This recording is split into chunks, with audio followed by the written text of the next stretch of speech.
Next, we're going to move into some question and answers with all of our candidates. I'm looking for your questions to show up in the chat. Please pose some of the questions.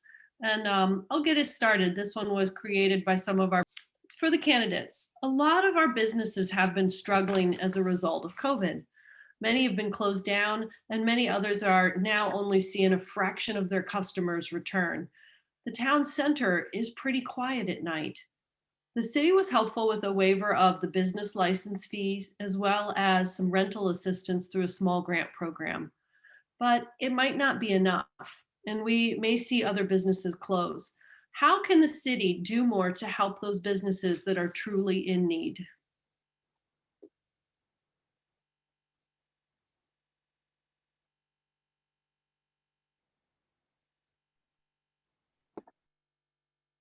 Great. If we want to, Selena, would you like to take get us started?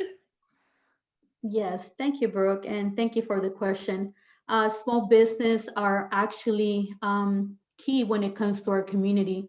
They've been able to be part of this community when even the community didn't exist in the form that we currently have. Yeah, we were able to help with waivers, but the way I see it is like if our businesses go down, there goes also an essence of who we are as a city. So first of all, we do have the American Relief Fund money that's coming. I definitely plan on putting some money aside to make sure we go ahead and help our businesses. We created, rebuilt the whole entire economic development office to have now a director that seeks for grants and help for the business as well. Part of like my plan is also to create a retention, but also an attraction plan when it comes to our city. So that way we focus directly on keeping the businesses that have been with us long-term, attracting other businesses to make sure they're not competing one to another in order for them to allow more people to come in. Having the ability to be able to sell 3,200 is going to allow us to have more retail and also 97 more units of people that will be coming in with flexible income, which will also mean more building customers to it. But I think we also need to start advertising both inside the city through our newsletter, MRTV, but also looking at advertising outside the city in order to have other people come and see what the Jewel Mount Rainier is. So there has to be a plan to retain, but also attract other business as well as other customers, because we need to make sure we not go back at having empty home front, empty businesses. So to me, I will say it is important to invest, not just as an economic development, but also start looking at best practices and join with other cities to make sure our delegation, 40 delegation, is also investing into the small businesses. And that's something that we could work together as the city economic development, CDC, and the Humane and Arts Committee. But we need to all work together in order to make this happen. And I invite MRBA to also be part of this collective group, because you know firsthand what is needed and what seems to thrive in your businesses. Collaborating together will allow us to, one, figure out what the problem is, how to solve it, and make sure that we are, advocating for a small business who are also employing our residents and at the same time our homeowners in our community. So this is an all-around investment. We're going to have to work together for this. Thank you. Jarrett? Hey, sorry. Can you hear me? Okay, sorry about that. Yeah, I wanted to, echo many of the same themes that Selena's laying out. We have a, we're recovering from an awful moment here at in Mount Rainier, in the city and the region and the state and the country. We are thankfully coming out of it. And there's a lot of opportunities. The American Relief Act, pending stimulus funds from the federal government, to be able to tap into resources to help not only recover but jumpstart where we were and where we have been in economic development. I think we are like a truly unique destination in the region.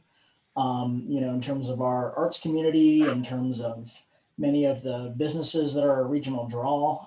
And I think, really want to build on more and more as a destination as a destination, the unique aspects and draw people, not just within our own community. And part of that's activating not only, our current residents, so many of which are engaged. A lot of our newer residents are still learning, learning some aspects and some of the assets in our community, but also bringing others within the Route 1 corridor, within Prince George's County and greater DC, to see what amazing assets we have here, businesses and community organizations, and to spend more time and invest invest their resources and their engagement in the community. So thank you. Thanks so much. And Luke? Thanks, Brooke. Really good question. I want to answer it in really two pieces. So there's the part of like what to do now, right? Because things are just terrible for small businesses here and all over the place. And there's really two things I think we can do now. First off, we have an existing economic incentive fund, and this is something that we've talked about as a mayor and council. If businesses are not applying for funding now, they should be. I've said this on record. There is nothing stopping businesses from applying for funding through our current economic incentive fund to help with COVID relief. There's nothing that's stopping the city from providing grant money, forgivable loans, whatever else, money to just build out stuff while you don't have customers right now through COVID. So I'd encourage you to do that. If you're not getting help from city staff, please let us know and we can make sure that's happening. So that's one piece. Number two is the COVID relief money that's coming from Congress. So there's a lot of money pegged to come in that, and we don't have the details of how we can spend that. There are three ways that I'm focused on in spending that money. One is stormwater management if we can, but the other two are residents who've lost housing or can't pay rent, and then businesses that have lost the ability to be a profitable business. And so figuring out how we can use that money, I don't know the answer to that question yet, because Congress or the White House or whatever agency is going to tell us how those rules work. I haven't been told those rules. Maryland Municipal League is looking at those rules, and they're going to let us know. Once we figure out what those rules are, I think that's a shared interest of everybody who's here, everybody who's currently on the mayor and council, that we're going to try to find a way to get that done for you guys. We're going to need your help there. If you see what things can be funded, tell us, hey, that we just saw that this can be funded. You should go do that. And folks on MRBA who have had conversations with me about the Economic Incentive Fund and how to use that, I'm approachable and happy to hear what you have to say. And I know that's a shared interest for everybody on the current council, the mayor, all of us. So that's about what to do now with the situation now. But then there's the longer term question of how do we sustain ourselves? How do we sustain our businesses over time? And that's where I really point back to something that I said in that video about creating a vibrant town core. And there's really three elements to there. One of them I didn't really touch on in the video, so I'll start there. Density is really important. Having more people who live in our downtown core is important.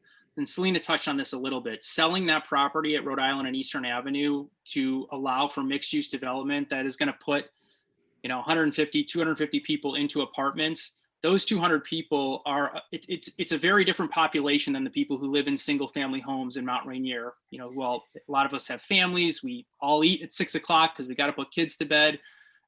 We all drink at the same time. Every day and on the weekends. No, I'm kidding with that part. But we all have sort of similar shopping patterns. And with people who come in to live in apartment buildings, they're going to have different shopping patterns. So they're going to be able to help businesses sell a dinner at 8 o'clock or 9 o'clock. They're going to walk into ZZ's and get a pizza then. With mixed use development, you're going to have more people who work in the area and are going to want to get lunch from ZZ's. Things of that nature. I love ZZ's Pizza, so I don't mean to, Daniel, sorry for keeping to go there. But also building up that density just creates more people who are going to want things. They're going to want to walk out of their door and they're going to want to grab a beer. They're going to want to grab a cup of coffee. That increases demand, that sustains the businesses. So density is an important thing that we continue to promote in our downtown core, and I think there's space to do that. Number two, and I talked about this, continuing sort of, I should, 2 and 3 are sort of related. Promoting public art and revitalizing our streetscapes. Public space is really important. It gives people that cue that this is a place to hang out. And if you walk along Rhode Island Avenue right now, you don't get that cue. You get cars that are speeding past you. you don't want to be there. You want to like walk away from the curb. You're like, well, this isn't fun, even though we all run across the street to get buy drinks from party time. It's not an area where you want to stay. There's no cue to be there. And so that revitalization of 3300 block and Memorial Park is really important because it's going to create a space where people can walk and congregate right at the vector of our two business districts at Rhode Island Avenue and 34th Street. And it's going to be a beautiful park with mosaic benches that's going to give people a cue. Oh, I can hang out in here. So I'm not just going to come to Mount Rainier to get out of my car, go into Glut, go into Nieces, go into ZZ's, get back in my car and leave. I'm going to get out and I'm going to say, hey, this is a neat little town. Maybe I'll walk around. Maybe I'll have a drink at Penny Rail Station. Maybe I'll cross the street to do something else. So that streetscape there and that streetscape up 34th Street, we have a plan to revitalize that streetscape on 34th Street. It's just been sitting on the sidelines, and we need to execute on that so that people have that cue that this is a place to hang out. Thank you so much. I got to ask you to wrap up, and I'll come back to you. Thanks. Thank you. Kind of in that line of discussing development in the town center, what is someone asked in the chat, what's the update on the property at Rhode Island and Eastern Avenue? 3200 Rhode Island. They are going to be breaking ground at the end of this year, beginning of next one. If you go to the mountrainiermd.org, you will be able to see layout plans of what the building is going to look like. We did describe they're going to be retail on the bottom and housing in the top, but they've done a beautiful job at showcasing what they're planning to bring to the city. So that way it's an open layout of what it looks like. That definitely will allow for us to beautify that block. And we also were able to get a grant in order to do facade fixing on the other side of the street where like the police station, Lourdes Mediterranean Cafe are at. So that means that Rhode Island, as we come in from DC, we'll be able to see a big change already. Now that we have the wine bar, we have Penny Royal Station, we have those. We will be working on Memorial Park. That will allow for people to know as soon as they come into Prince George's County that they are in Mount Rainier, which will allow for people to stop and want to enjoy the time there instead of just cruising by. So that's the update at this moment when it comes to it, but they are ready to go. They have told us there are no delays in the plans, and we're very fortunate we're very fortunate that we have a very strong team together between economic development that allow for us to be able to sell the property for 1.5 million as soon as the pandemic hit. So that was a big sell for us as a city in order for us to be able to allow to control to a certain extent what goes in Route 1 in order to also make sure that we have some say in what Route 1 looks like. And that's the beauty about what the city has done. We have a big portfolio of properties and has allowed for us to be able to say, yes, gentrification might be coming, but we need to start deciding as a city how we want to see it to make sure it does not push away our residents and also our local businesses. Thank you so much. Briefly, does anyone else want to touch base on other development in Rhode Island Avenue? Jarrett? I think, I just, not being on council currently, I think both Luke and Selena are better suited to answer that question, but I just wanted to comment that I think, it's important that we keep this project moving forward. As Luke has mentioned, and dating back further than I think anyone else, running for office right now, the challenge in Mount Rainier has always been we don't have enough foot traffic to support our neighborhood serving retail. It's kind of been this chicken and egg thing about we have trouble attracting retail, and we're not driving enough business to our existing businesses. It's hard for a lot of our businesses to run without doing, having a small storefront and having, wholesale at the back. So, the addition of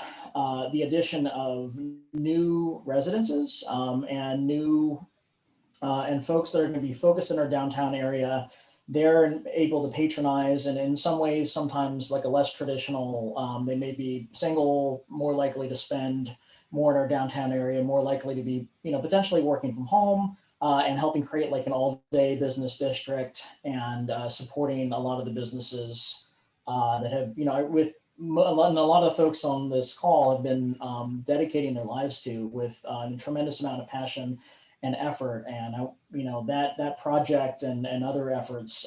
I see someone else mentioned the projects in Brentwood can do a lot to help keep our community strong. Not change. Not changing the urban fabric beyond the downtowns, but really bringing in the resources and the patronage we need to help our businesses and our succeed and make our downtown area more vibrant.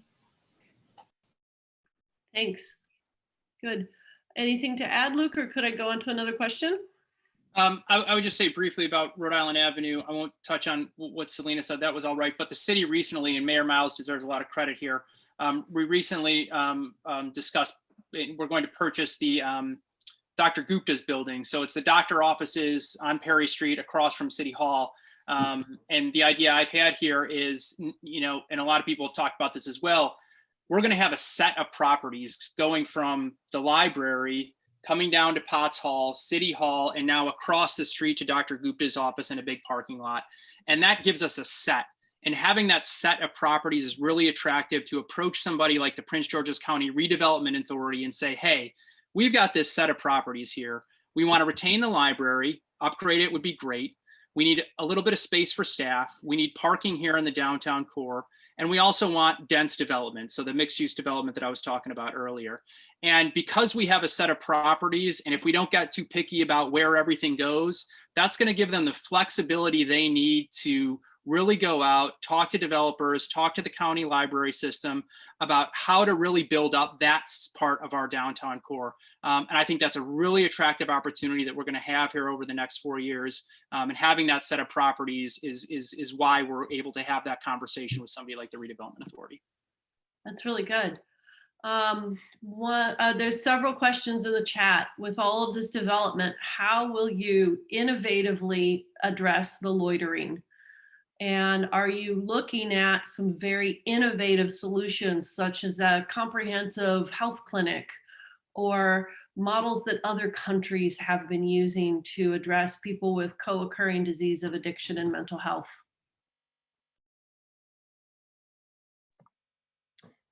I'll go first. It's one of the things that we decided to do was have a social service coordinator. Right now, we're looking into potentially making that person a full-time. I've also have built relationships with both Clínica del Pueblo as well as Luminous, and they have been able to come into town and done flu shot clinics, HIV testing, but also be able to provide other service when it comes to like sexual harassment, when it comes to abuse. So we could definitely call them in and direct the people to them. Part of my job that I've been working on is like, her name is Sylvia, our social service coordinator, is trying to link her with the various services that the county has, and also start thinking outside the box in order to be able to help the residents that are there loitering. Quite a few of them, it's like we're not seeking the root of the problem, which is like they need support, they need services. Some of them are homeless. But at the end of the day, we need to start working with them in a humane way, because if we just see them as something that, like an object that's like in our way of progress, we're not thinking with our heart, we're just thinking about how to move away from people. So the social service coordinator is working with them. Our community policing efforts are thorough, because they will take them to the hospital if they need the help. And if they're not thinking about resting, but also how they best help them. So that's a couple of best practices that we've seen in other locations. Ultimately, at the day, we want to make sure that they have the things that they need, but at the same time help. The root of itself is they're part of people who spend time in our city. Some of them do live here, some of them do not live here. But at the end of the day, you need to be able to address the issue by providing the services that they may need, and also connect them and follow up. And that's something that our social service coordinator has been doing beautifully in addressing the issues that we've been having in some of our downtown area. Thank you. Jarrett, anything to comment on that?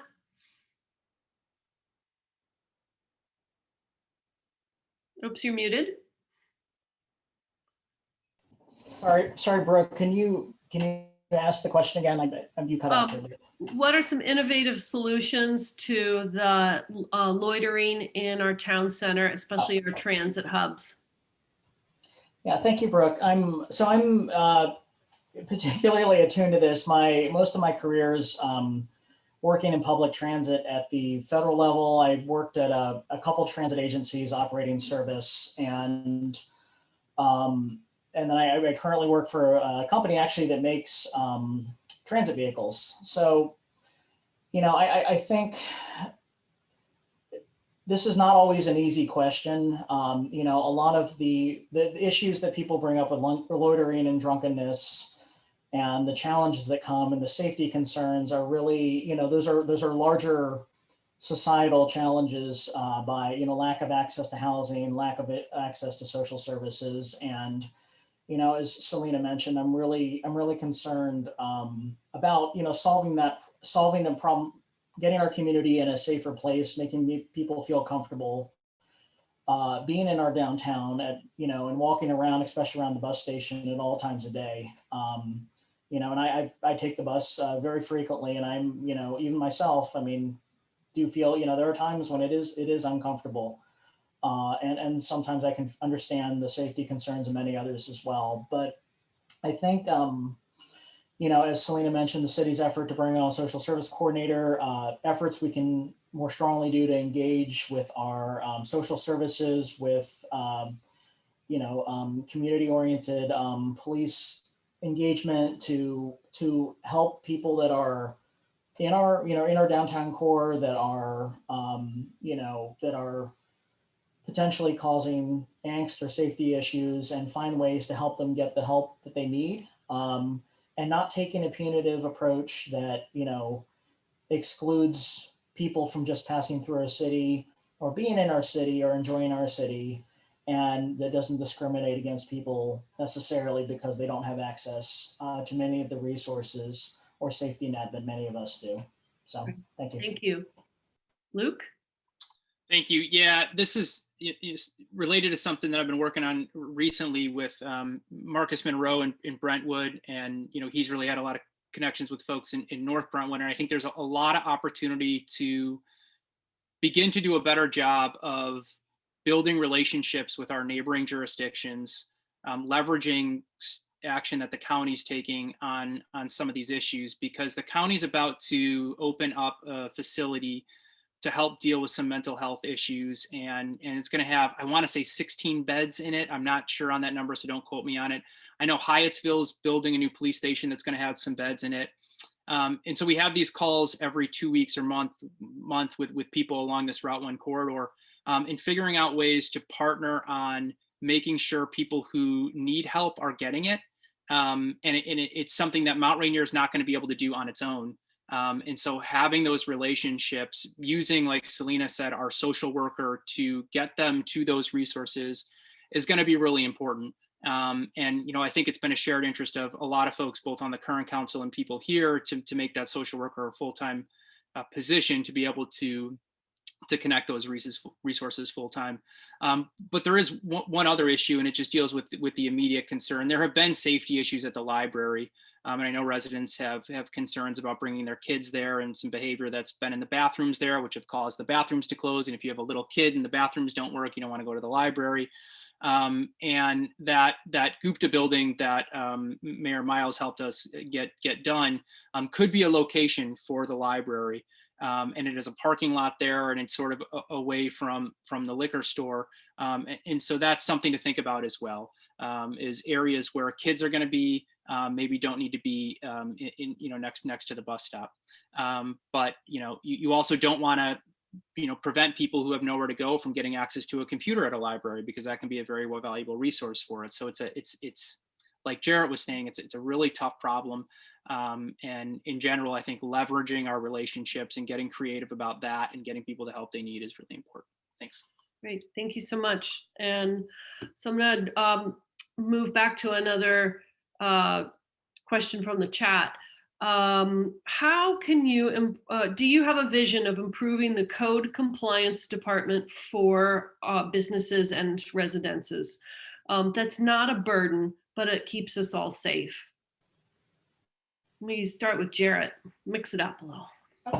Thanks. And let's try 1 minute comments so we can get a couple more questions in, please. Thanks. I'll try to be more short. I think, and thinking back to when I arrived in 2010, a lot of the concerns and there were a number of abandoned or vacant houses, almost all of which have disappeared from the city as we've had a lot of new development. And I remember, a lot of the concerns were about code compliance enforcement, period. And getting just dealing with the number of vacants in the city that a number of landlords and others had let lie. So coming to today, the concerns about like inconsistent code enforcement and things in the code that are not up to date, such as consideration native plants. I really would like to take a look at thinking about looking at our current code compliance approach. Thinking about ways, to incorporate some of the, newer developments in the way people have approached maintaining their properties, like, inclusion of native plants, which in a previous generation might have been looked at as weeds. And really, thinking about how do we find, what are the things that people are doing, in terms of violating code that really have a negative impact? What are things in the code that are not up to date, need to be updated to reflect some of the things that we're doing, in terms of sustainability or others today, and how to best focus our city staff on focusing on things that improve the quality of life and improve our sense of community. Thanks. Thank you. And I want to just add to this, and I'm sorry to kind of get personal on this, but frankly, our code compliance people blindside well complying people and businesses. And there needs to be improvement to the bedside manners of our code team.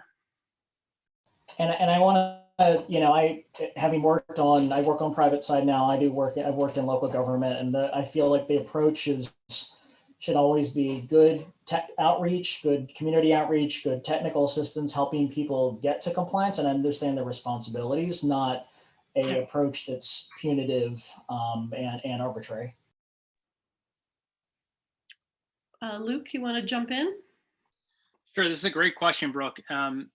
Again, this goes back to something I talked about in the opening video about being able to prioritize things and focusing on this. And this is one that we haven't really focused on fixing code compliance because we've had so much staff turnover that it's been hard to focus attention on. And that's, probably an excuse. No other way to say it. But I know Selena has pushed, and kudos to her, to reinstate a code compliance director, because without that leadership, you may not get the training that folks need. And when you just cycle in code enforcement officers, which is, retaining staffing is a challenge for a city our size. You get new people in who sometimes just want to put their foot down, and then they come in strong and aggressive. And then, they're gone 8 months later, somebody new comes in, they want to be strong and aggressive, and you have problems. And so probably having that leadership there would help in that manner. And then I think we really need somebody to, we really need to look at overall, where is there too much overlap with county regulations and county code? And how can we ease that so that we're not being redundant of what the county already requires? There are areas where maybe you want to be, but we just need to do a top-down review of that. We just passed legislation, Jarrett, a couple months ago that I wrote to allow for native plantings in code. So there's relief coming for residents on the landscape front with new regulations we just passed. But I think a top-down review is needed, and really figuring out that staffing piece is happening right now in this budget. That discussion's happening. Thank you. And Selena, anything you want to mention, or should we go on to another question?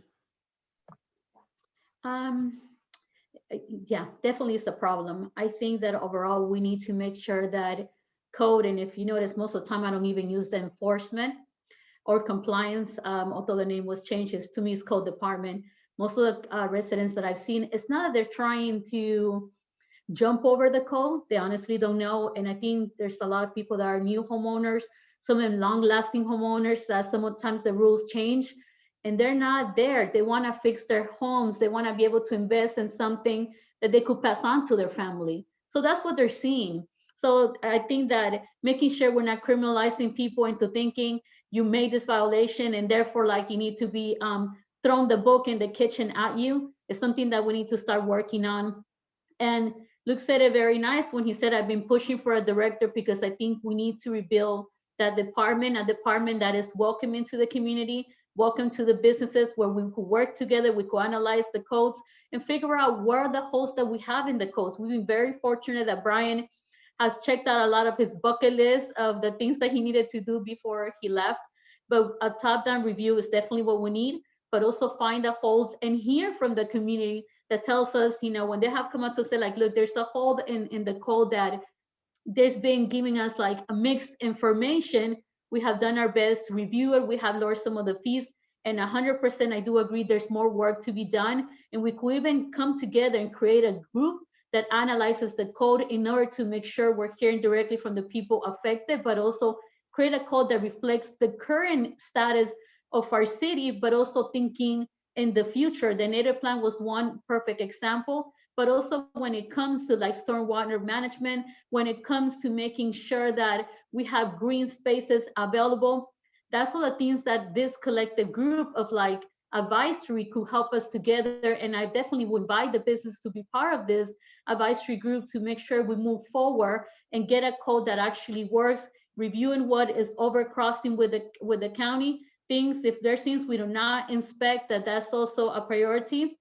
Making sure we get a director, another inspector will also allow for the only inspector that we have flexibility to be able to make sure that, you know, it's not feeling like one person's overburdened and it feels like there's miscommunication there. So I will say to me, like, that's important to build. And thank you so much for that question. And it's definitely work in progress. Yes. Thanks everybody for your thoughts on that. Another question was, what kind of program, if you could dream about programs for residents in health and wellness, what could you bring to our community? All ages, not just kids. Luke, can you start us off? Just a kid's toy fell off my desk. I love dreaming, so you're gonna get a big long answer here. You know, I really think that the idea of turning some of our streets one way and expanding the tree boxes, especially on the south side of the city where our tree boxes are really small and residents, it hurts in the look and feel. I mean, the south side's a little gem and there needs to be more investment there. And if you could expand those tree boxes to build big shade trees, turn a street one way, have a bike lane there, it would encourage the ability to get around town just on biking. And if you could do that in other parts of the city, especially leaning to our schools, it would really encourage kids to ride their bikes to school and walk to school when there's a bigger buffer between the sidewalk and the street. So creating a more bikeable city by implementing that bike master plan, by considering installing bike lanes, especially to our schools, so kids can get to school on their bikes, I think is really important for young folks. Now I'm going to go to the other end of the spectrum. And Brooke, you know this, when I organized for residents at Rainier Manor to come to Joe's Movement Emporium and watch a play there, it was like one of the most rewarding things I've ever done on city council, because they didn't even know that Joe's existed to produce these wonderful plays, and they had an unbelievable experience. And, you know, Selena and I worked on this in our first budget, getting funding in for senior programming. And I think that's really important. And I know the Recreation Committee has done a lot of that as well, doing stockings for seniors at Rainier Manor. Figuring out ways to have those activities for our seniors is really important. And just creating that walking, running places, walking and biking atmosphere, I think is really important in how we design our city. I also think there are opportunities to do outdoor activities at places like the Food Forest now. I think that can be turn into a really cool spot for people to congregate. You can do yoga, you can do whatever. I think that would be really cool. And if I'm dreaming, I want to have water fountains where fruit punch Gatorade flows out of them. And so you can just get Gatorade out of the water fountain wherever you stop, and have like 60 of those around town. So that's what I want. All right. Thank you. Kombucha on tap. All right, Selena, what other dreams and visions to serve our residents might you come up with? So I think we also need to start working with the stuff that we have in town. We do have a nature center. They offer different classes. So also in a way to reach out to the county and also Park and Regs to bring those classes locally so that we're able to provide them. Even if that includes putting line items in the budget, we'll be able to facilitate some of those classes for our community. They do have Zumba, and they have a big, large space that we could potentially use to hold classes. So to me, it's like we have a lot of creative artists. The way I see it is like we do have a recreation budget. We definitely could utilize it beyond that for health and wellness when it comes to like either having artist residency to be able to provide like classes weekly. So the way I see it is like we are a city, we are a hub of the arts, and the arts are not just drawing and sculpting, but it's also when it comes to ways to move and dance. If we start becoming that the norm, we have schools that do once a month, they do walk to school day. So we're already there teaching the new generation to make sure the walking is the way to go. So we need to keep going with that. So I would say start putting within our budget, within our planning, activities that encourage health, wellness, bringing in some of our local artists to be able to incorporate within dance. Talk to the recs and parks to make sure there are programs that allow not just for smaller kids, but also for adults, and make sure we bridge the gap between our immigrant community, our seniors, our youth, people when it comes to language barriers, so that way people will feel more enticed and be able to approach each other. But I know with COVID it's a little bit hard, but there is ways for us not to start losing the humane sense of it, and health and wellness is very important, including creating like yearly fairs to make sure we have different people coming. We have been able to have Clínica del Pueblo come in and do flu shots free for the community. We have been able to do various things where with the clinics that allow for people to move out of their home and get to meet each other. But that's where I see we need to do. Utilize quite other things that we have like Joe's and the Nature Center, but at the same time, wherever there's open green space, utilize it and do a pop-out takeover of a health center or of health activity to incentivize people to think outside the box. It's not just a room with 4 walls where you could exercise and walk. It's not just biking, but it's also taking over those extra spaces and allowing for the youth to see that this is a way of living and this is, who we are as Rainier. So that would be me dreaming big, utilize all the spaces available in the city, no matter how big or small they are, and do a pop-up health class, dance it, and have the whole block dancing. And that's something we could do. Thank you so much. And Jarrett, your visions. Again, I think Luke and Selena caught most of many of my ideas, but I just like, we have a small compact city. We have a opportunity. We have a street grid that really brings people together when they're outside, really utilizing our natural spaces, bringing people together for community events, whether they're city organizer sponsored or supported, to really get folks out to meet and engage each other. I honestly, like, when I moved here 10 years ago, 11 years ago, the number of just like community walks and outdoor events and all these things, that we painted the intersection. That was one of the very first things I did at 35th and Bunker. And I met neighbor after neighbor after neighbor and just had this amazing opportunity to tie myself into this. And COVID, I mean, it's been a tough year for everyone. I think, everyone, and many in this community, even more so than others, when we're able to really to leverage our space, leverage our community, our parks, our streets, which are really friendly to people and really conducive to bringing people together, to really go full out in taking, not only a step to just reopen like every other city is in a safe way, but taking the moment to say, hey, we want to really reimagine how our community can, further knit our ties and our minds and ourselves closer together. Thank you so much. We've got time for one more question, and I want everyone to know that we're going to save all the questions that have appeared in the chat and send them to the candidates because there's so many great things, and we just have a limited amount of time to discuss them all. And I've been trying to touch on a variety of subjects.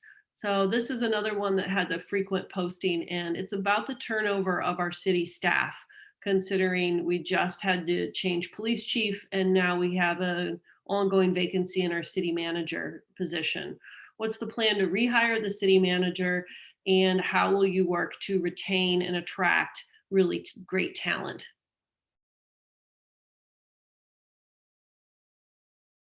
Tell me to. Jarrett, can you start? Yeah, I think so. I've worked again. I work private, but I've worked in local government. I was the executive of a large public agency, and I fundamentally think, it's really important, whether the size, whatever size of city you're in, to really focus on hiring and tapping into a good labor pool, a talented labor pool, to bring in good candidates.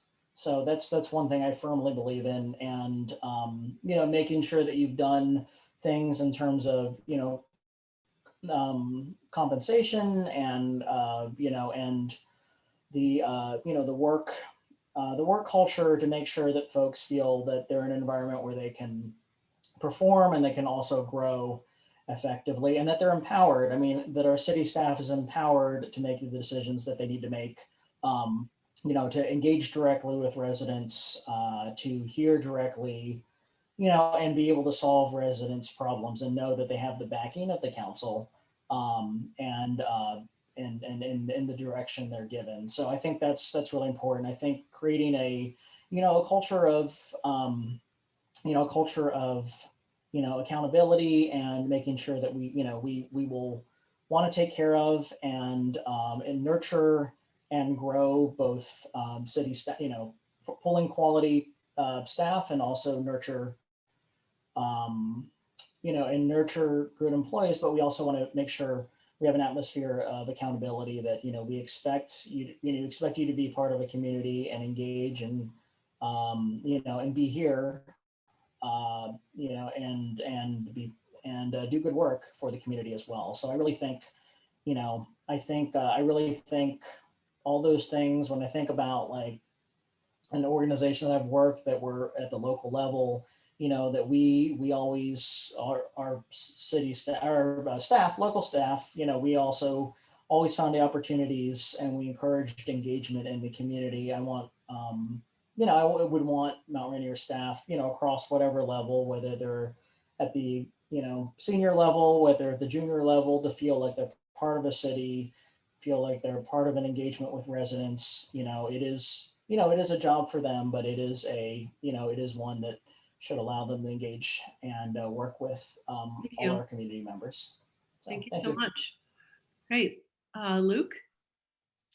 Yeah, great question. I'll touch briefly on the current process, that then get into sort of the larger question. The current process, we've hired a consulting firm, Slavin Management, that's conducting our search. There was a delay early on because of getting their business license for the state of Maryland, which is why we're behind. The original plan was to overlap with the end of Latasha's term. That didn't happen because there was problems with the business license, but that process is underway. So there'll be a bit of a gap that we'll have to manage, but we will manage that. As far as what we can do, a big part of being a leader is modeling the behavior you want to see out of your staff. And our staff is the city manager and obviously everybody else who works from Mount Rainier. So you've got to be careful on how you act, on how you treat your colleagues. Sometimes at this level, there can be drama that is unneeded.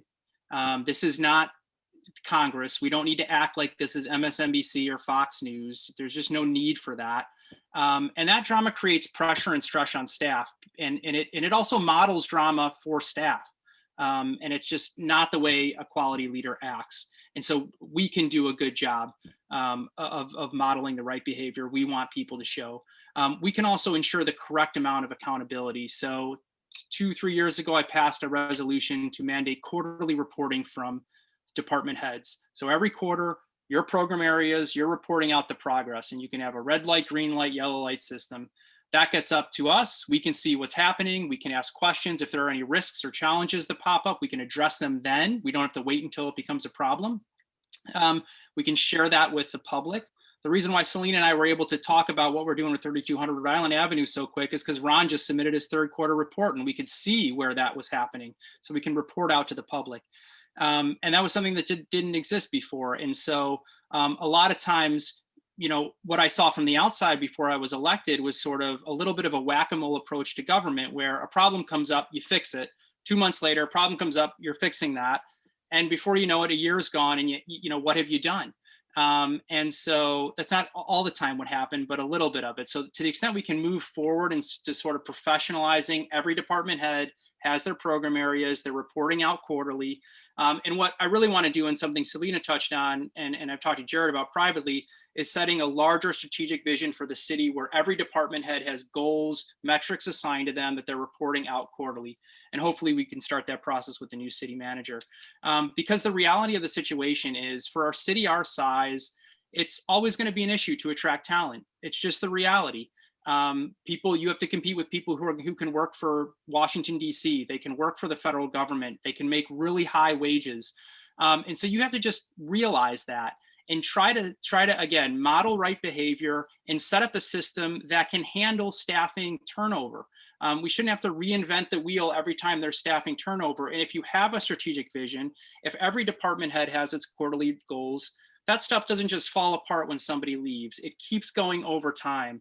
So there has to be a little bit of a reflection of our labor market, and be able to manage that effectively. Thank you. Thank you. And final thoughts on this, Selena? Yeah, I think Luke covered quite a bit of the things that I had, but I will say that having the ability to cross-train staff also allows to be able to have a support system in case a staff decides to leave. I'll give you a perfect example. We had Chief Morgan, who was with us and did an outstanding job in the police department. He also went ahead and trained the current now Chief Austin. So although he went to a bigger city, you know, and advanced his career, he did leave somebody behind that had the goals that the city have, has the work ethic that the city need, and reflects the community values. So that's an example how we are here. He was here, but at the same time, he left us with a person that, you know, has superseded a lot of our expectations so far. So when it comes to turnover, it is going to be a competition. We have a lot more cities, and, you know, there's only so much we could spend as well when it comes to our budget. But treating the staff right, even when they leave, you know, that allows for them to also, you know, for me to be able to make a call with past employees and ask them a question when it comes to information that I might need to be able to fit a puzzle piece. So you need to be able to engage in that and definitely prepare to make sure that if there is a puzzle piece missing within the staff, that other people could be cross-trained in order to be able to fill it, and continue to advertise, continue to grade people as we continue moving into more green initiatives, as we continue to move into more community policing. We will see a lot of more of those, you know, some of those turnover happening, because we want to make sure that our staff also reflects the community we don't just have now, but the community we're trying to build. Thank you so much.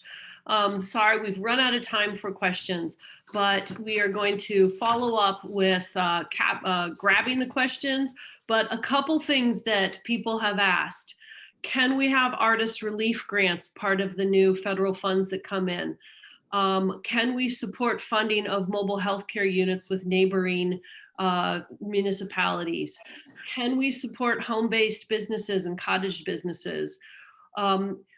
People want to know what you've done to support the pandemic and what you've seen our continued need of our residents. Why should we vote? And what are that we need to improve communications to residents and businesses about all the city things. And most importantly, we gotta address parking. Good. So thank you everybody for all your questions. We have a quick little commercial, and then we're gonna segue to